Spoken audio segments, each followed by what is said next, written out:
Let me make you fast because your selectors spent often art first English vocabulary, astrolatory, which is a noun that goes beyond the platitudinous English vocabulary to encapsulate the act of admiring or worship of shameful or disgusting things. It also encapsulates softening violence and the cultural or societal reverence for things considered impure or indecent. तो इसका मतलब ये है कि जो चीज़ society में illegal होता है, जिसे सेमफुल माना जाता है, पर डिस्गस्टिंग होता है, बहुत अराइंग होता है, उस चीज़ को बढ़ावा देना या फिर उस चीज़ को सपोर्ट करना, इस आग को कहते हैं एस्ट्रोलैट्री। मतलब जो चीज़ें इलीगल चीज़ों को सपोर्ट करने का जो एक्ट होता है, इसे कहते हैं एस्ट्रोलैट्री। और फिर इसका मतलब है सपोर्टिंग वायलेंस। जो भी लोग वायलेंस को सपोर्ट करते हैं, उन्हें बढ़ावा देते हैं, मान लीजिए कहीं पे कोई फाइट हो रहा है या फिर आर्गूमेंट हो रहा है, कोई भी मान लीजिए कुछ भी चीज़ें जो इलीगल है, उस चीज़ को सपोर्ट करना या फिर उसको बढ़ावा देने के तरीके को, उस एक्ट को कहते हैं एस्ट्रोलैट्री। और फिर सोसाइटी में द कल्चरल और societal reference for things considered impure और इंडिसेंट। मतलब सोसाइटी में जिस चीज़ को इंडिसेंट माना जाता है, जिससे इम्प्योर माना जाता है, जिससे इलीगल माना जाता है, उसी चीज़ को सपोर्ट करना या फिर बढ़ावा देना, इस एक्ट को भी कहते हैं astrolatry. It has also some metaphorical meanings. It also encapsulates obsession with destructive और harmful forces। इसका मतलब होता है कि जो फोर्सेस बहुत डिस्ट्रक्टिव होता है या फिर हार्मफुल होता है, जो हमारे लिए क्षतिकारक हो सकता है, हार्मफुल हो सकता है, हमें नुकसान पहुंचा सकता है, उसी चीज़ को भी कहते हैं। उसी चीज़ के लिए जो हमारा क्यूरियोसिटी होता है, जो इंटरेस्ट होता है, उसे भी कहते हैं एस्ट्रोलैट्री। मतलब हमें खुद पता नहीं होता है कि ये चीज़ हमें नुकसान पहुंचा सकता है आगे जाकर। तो ये जो लगाव होता है, जो ऑब्सेशन होता है, इसे कहते हैं astrolatry. And it also encapsulates fascination with darkness, things that frighten us. मतलब फैसिनेशन विद डार्कनेस मीन्स जो चीज़ बहुत मिस्टीरियस होता है, जो रहस्यमय होता है, उस चीज़ को एक्सप्लोर करने के लिए जो हमारे अंदर जो क्यूरियोसिटी होता है, जो इंटरेस्ट होता है, उससे कहते हैं एस्ट्रोलैट्री। सेल्फ डिस्ट्रक्टिव टेंडेंसीज और बिहेवियर्स। ऐसे बिहेवियर्स, ऐसे नेचर्स, ऐसे टेंडेंसीज, ऐसे प्रकृति जो हमारे पास होता है, जो हमें नुकसान पहुंचा सकता है, डिस्ट्रॉय कर सकता है, उसे कहते हैं एस्ट्रोलैट्री। Glorification of violence. मतलब वायलेंस को बढ़ावा देना या उसे सपोर्ट करना। And the objectification of individuals और the exploitation of power. Objectification of individual means किसी इंडिविजुअल या फिर किसी पर्सन या फिर कोई इंसान को सिर्फ एक ऑब्जेक्ट की तरह उसे देखना। मान लीजिए कि मतलब उनके इमोशंस होते हैं, इंसान के इमोशंस भी कुछ होता है, उनके कुछ मान मर्यादा, कुछ रेस्पेक्ट होता है, कुछ डिग्निटी होता है, उसके बारे में केयर ना करना, इसे कहते हैं एस्ट्रोलैट्री। आप देखे होंगे इससे कॉर्पोरेट्स में बहुत सारे एम्प्लॉयज़ काम करते हैं, वहाँ पे सीनियर एम्प्लॉयज़ भी होते हैं, जूनियर एम्प्लॉयज़ भी होते हैं, और जो सबसे ऊपर होते हैं, जो डायरेक्टर CEO होते हैं, तो उनके पास जो पावर होता है, वो उस पावर को इस्तेमाल यूज़ करके जो जूनियर लेवल के जो एम्प्लॉयज़ होते हैं, उन्हें एक्सप्लॉइट करते हैं।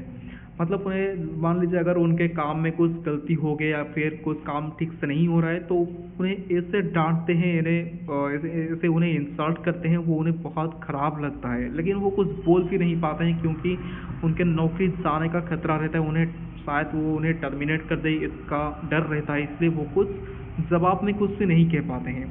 तो ये जो बड़े लेवल के जो होते हैं, जो डायरेक्टर्स होते हैं, CEO हो गए, मैनेजर्स हो गए, ये अपने पावर को यूज़ करके जो जूनियर लेवल के एम्प्लॉयज़ होते हैं, ये उन्हें एक्सप्लॉइट करते हैं। इस एक्सप्लॉइटेशन को कहते हैं astrolatry. So let's get the hang of some examples.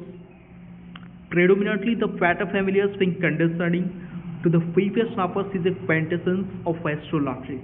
Predominantly means mainly or basically. The paterfamilias means the directors, मतलब जो मान लीजिए जो किसी भी ऑर्गेनाइजेशन पे जो बहुत हाई लेवल पे होते हैं, जैसे मैंने अभी आपको बताया था कि डायरेक्टर्स, CEO, मैनेजर्स, इस जो बड़े बड़े लेवल में जो डायरेक्टर्स होते हैं, उन्हें कहते हैं पैटरफैमिलियर्स। बीइंग कंडेसेंडिंग मीन्स किसी को डोमिनेट करना। तो ये जो अपना पावर को यूज़ करके जिनको डोमिनेट करते हैं, उस डोमिनेटिंग पावर को कहते हैं कंडेस्सेंडिंग, कंडेस्सेंडिंग टू द वीपर स्नापर। तो ये जो बड़े लेवल के डायरेक्टर्स होते हैं, जो हाई लेवल पे होते हैं, ये किसको डोमिनेट करते हैं? Whippersnappers. Whippersnappers means those who are freshers. आप सिंपल इंग्लिश में फ्रेशर्स कहते हैं, एडवांस्ड इंग्लिश में वीपर स्नापर का यूज़ कर सकते हैं, फ्लेशलिंग का यूज़ कर सकते हैं। तो ये डायरेक्टर्स डोमिनेट करते हैं किनको? फ्रेशर्स को। इससे क्या करता है? Is a quintessence. Is a quintessence means the best example of something, is a quintessence of astrolatry. तो इसे कहते हैं एस्ट्रोलॉट्री। Predominantly the paterfamilias being condescending to the whippersnappers is a quintessence of astrolotry। तो इसी आर्ट को कहते हैं दूसरे को डोमिनेट करना, किसी जूनियर एम्प्रेस को डोमिनेट करना। इस आर्ट को कहते हैं अपने खुद का पावर का यूज करके, इसे कहते हैं एस्ट्रोलॉट्री। The next one is the police is supposed to clamp down on the delinquents who are prone to astrolotry। The police is supposed to clamp down on means to take strict action against someone, किसी के ऊपर कड़ी कार्रवाई लेना। The police is supposed to clamp down on the delinquents। Delinquents means आप जो criminals कह सकते हैं, जो समाज में इलीगल एक्ट्स करते हैं, उन्हें कहते हैं डेलिंकेंट्स। गुंडे मावाली भी आप कह सकते हैं। तो इस पुलिस होता है किसके ऊपर कड़ी कार्रवाई ले रहा है? डेलिंकेंट्स के ऊपर। जो अपराधी होते हैं, जो एंटी सोशल होते हैं, उनके ऊपर कड़ी कार्रवाई लेना चाहिए। हु आर प्रोन टू एस्ट्रोलॉट्री, जो लोग, ये ऐसे लोग जो वायलेंस को बढ़ावा देते हैं, सपोर्ट करते हैं, इससे डेलिंकेंट्स के ऊपर, ऐसे अपराधियों के ऊपर कड़ी कार्रवाई लेना चाहिए पुलिस को। The police is supposed to clamp down on the delinquents who are prone to astrolatry. The next one is you were supposed to be cognizant of your astrology and understanding it could be detriment to you in the offing। You were supposed to be cognizant of। be cognizant of means to be aware of। जैसे आप simple English में कहते हैं I know about it, मतलब मुझे इसके बारे में पता है। तो एडवांस्ड इंग्लिश में आप इसे कह सकते हैं आई नो अबाउट इट की जगह I am Cognizant of it. तो यहाँ पे इस एक्सप्रेशन का, इस एडवांस्ड एक्सप्रेशन का यूज किया गया है। You are supposed to be cognizant of it, you are supposed to know about it, you are supposed to be aware of it, cognizant of your astrolatry. यहाँ पे एस्ट्रोलॉट्री का meaning होता है self destructive tendencies, जो खुद को destroy करने का जो टेंडेंसीज हमारे अंदर होते हैं, जो हमें खुद पता नहीं होता है, हमें उसको एक्सप्लोर करना चाहिए, उसके बारे में जानना चाहिए। यहाँ पे ये लिखा गया है कि हमारे अंदर जो सेल्फ डिस्ट्रक्टिव टेंडेंसीज होता है, या फिर जो बिहेवियर्स होता है, जो नेचर्स होता है, जो हमारे लिए आगे हार्मफुल हो सकता है, उस चीज़ के बारे में हमें वाकिफ होना चाहिए। Notwithstanding it could be detriment to you in the offing। it could be detriment means it could be harmful। ये हमारे लिए, ये हमें नुकसान पहुंचा सकता है। in the offing means in the future, आगे भविष्य में, फ्यूचर में हमें नुकसान पहुंचा सकता है, इसलिए हमें उसके बारे में जान के उसको प्रिवेंट करना चाहिए। You are supposed to be cognizant of your astrology and understanding it could be detriment to you in the offing।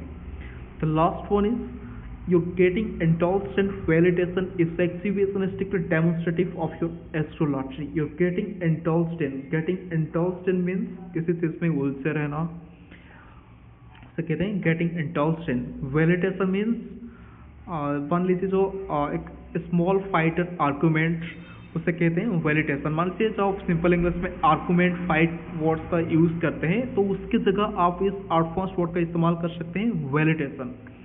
Is exhibitionistically demonstrative of। exhibitionistically means to make something clear, किसी चीज़ को clearly दिखाना। आप जैसे simple English में कहते हैं it clearly shows that it is defined as, तो उसकी जगह आप इस एक्सप्रेशन का यूज कर सकते हैं exhibitionistically demonstrative of your astrology। ये दिखाता है तुम्हारे वायलेंस को सपोर्ट करने का नेचर को दिखाता है। एस्ट्रोलॉट्री का मीनिंग यहाँ पे हो गया सपोर्टिंग वायलेंस।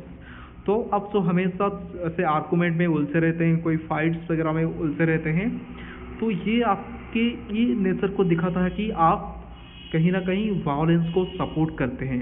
इसी आर्ट को ही कहते हैं एस्ट्रोलॉट्री। You're getting indulged in validation is exhibitionistically demonstrative of your astrology।